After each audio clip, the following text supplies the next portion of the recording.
Tai va, tokių pastebėjimų turim, pas mus dažnai žmonės atvyksta profilaktiškai. Žmonės jaučia, kad kažkokių tai dalykėlių yra, problemėlių, bet vis atvyksta profilaktiškai. Ir labai įdomu, kaip mes išleidžiam tos žmonės.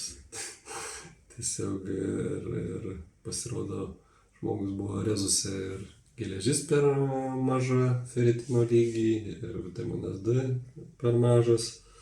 O kai pasižiūrim, kas dedasi organizme, tai matosi, kad ir helmintozės, reiškia, puola ir parazitai. Ir tiesiog labai smagu, kad žmonės atvyksta profilaktiškai, smagu, kad rūpinasi sveikatą, bet tai geriau daryti reguliariai ir neapsileisti iki tokių dalykų, kur visai ėmiau kritinių ribų nukrenta geležis, B grupė, elektrolitai, nes tada ir nuovargis, ir kiti dalykai pradeda vystytis. Ir pas mus stengiamės užkirsti kelią tokiom ligom.